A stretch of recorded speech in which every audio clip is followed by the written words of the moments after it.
Someone once told me that the definition of a poet was simply a lover of language. I have to assume this is true, since I would consider myself a poet and I certainly love language. I love commonly used words. I love uncommonly used words, big words, hard to pronounce words, clever words, multi-syllable words, curse words, and kind words. Poets, MCs, authors, and playwrights manipulate words, and politicians, advertisers, corporations, and media use words to manipulate you and I. Sometimes even the ones who are closest to us use words maliciously, whether intentionally or unintentionally. One of these words is a very unassuming word. Doesn't sound like a curse word, a bad word, a negative or destructive word.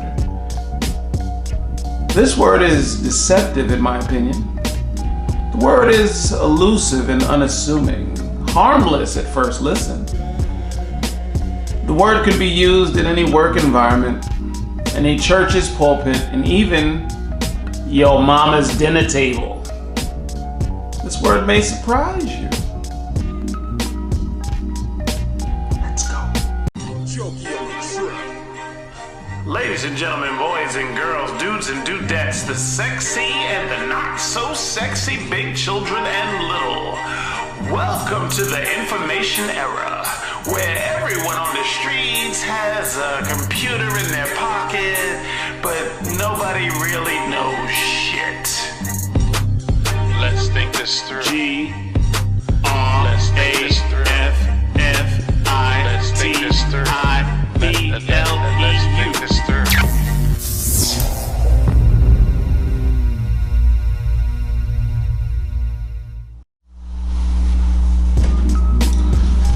Welcome back. The one word I believe that has become a cancer of society is the word deserve. I believe the word, hold on, yeah, I said it, you heard it. You heard me correctly. I believe the word deserve can do more damage to your spirit than 1,000 F-bombs dropped by Samuel Jackson using a megaphone. This podcast will explain my thought process as to how I reached this conclusion. So, welcome to episode 9 of Let's Think This Through. At this point, you all should know how this works, and if you do not, I'm sure you'll figure it out. First, we'll start with an observation. As I got older and I started to travel around this big blue marble we call Mother Earth, it wasn't very long before I realized how entitlement-driven American thinking was in comparison to other countries around the world.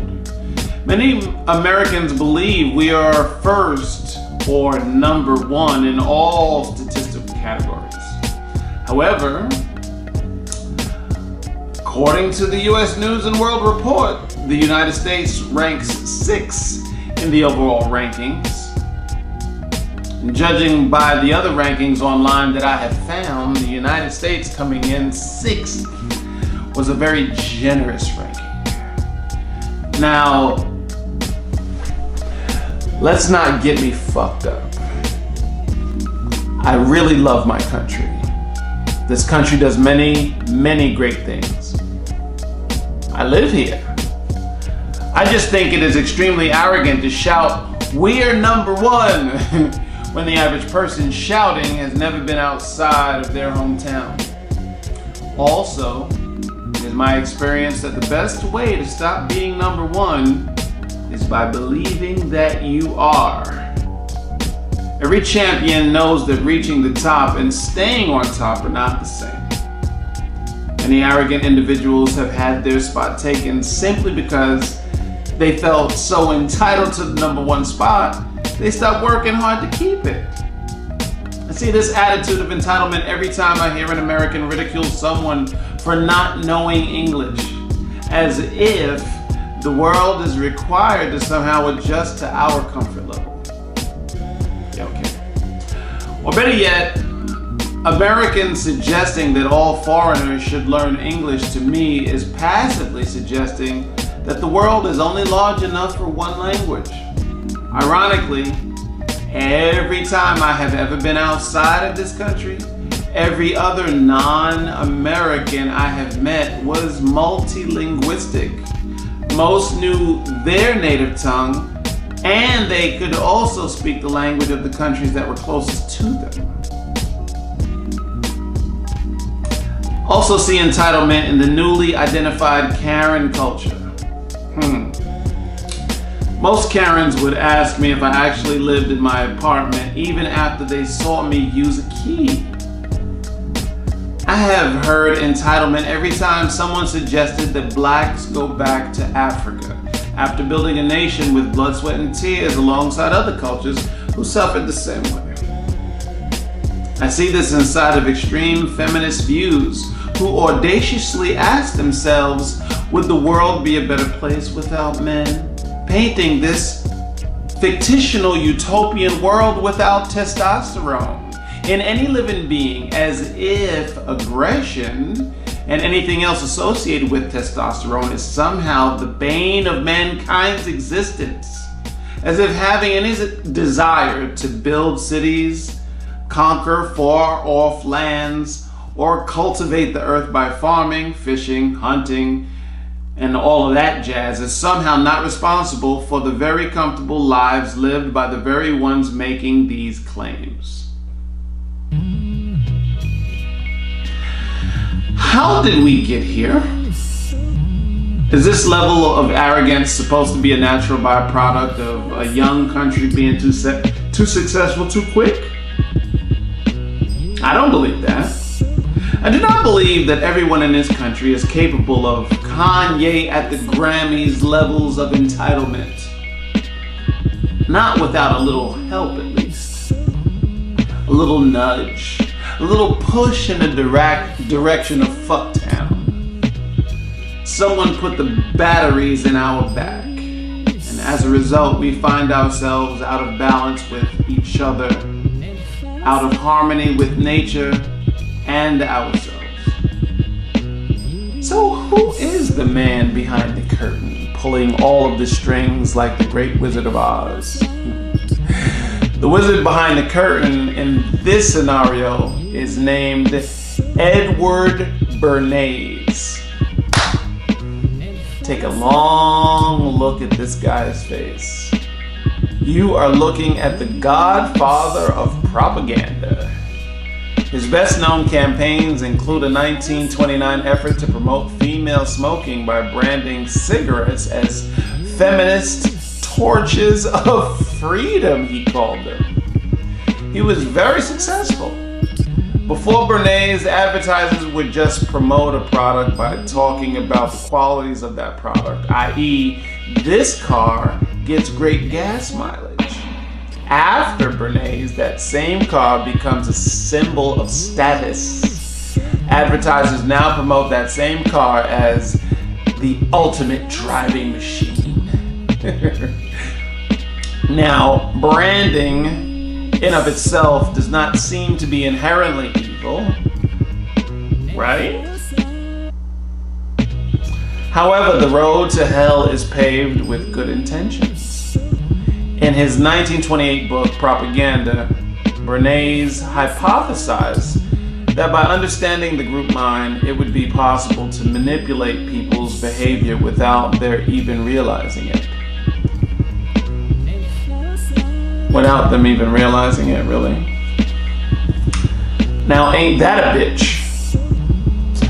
Bernays knew of the Germans' use of propaganda to convince young Germans that they were the superior race, and he studied the Nazi use of messages and other methods.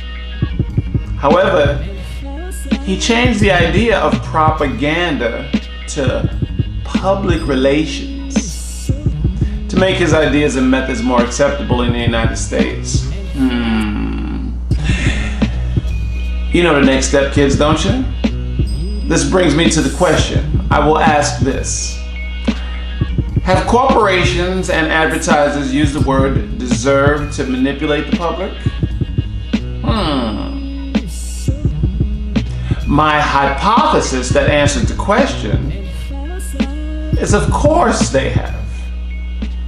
You deserve a vacation. You deserve to be happy. You deserve the home of your dreams. You deserve a better brand of politician. If you've ever worked under these particular conditions for this particular company, you may deserve compensation. You deserve to be loved. You deserve a break today. We have heard this so much, in fact, we tell it to each other. How many times has a loved one told you that you deserve better? I am a poet by profession, and I cannot think of any better word to use to manipulate people.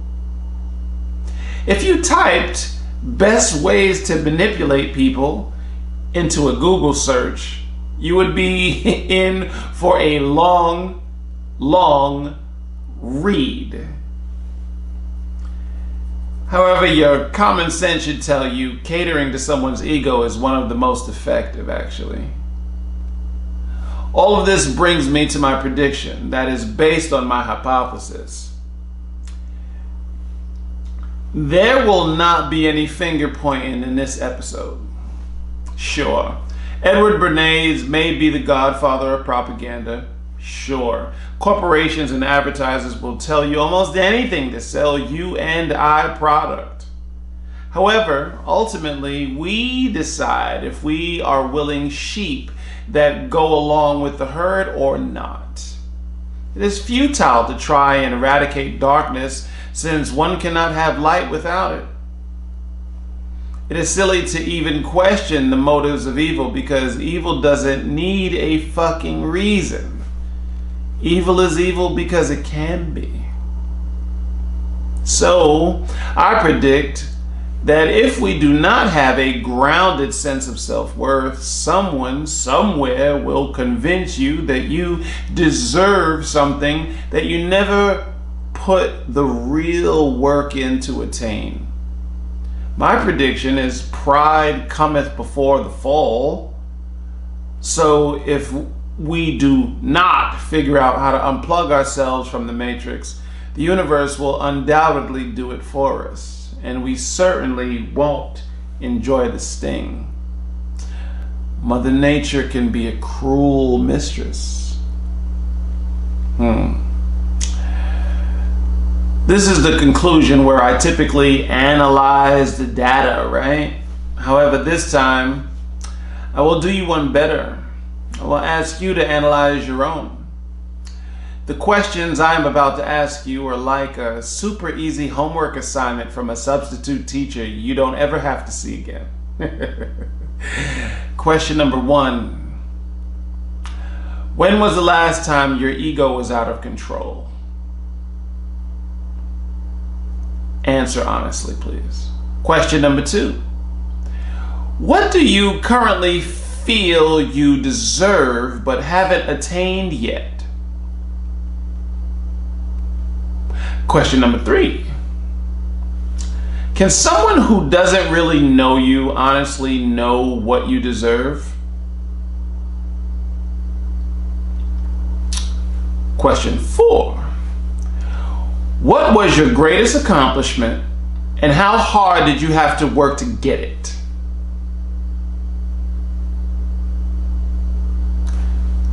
Last question. Think about what you feel you deserve but haven't attained, right? Then ask yourself if you worked as hard to get it as you did for your greatest accomplishment.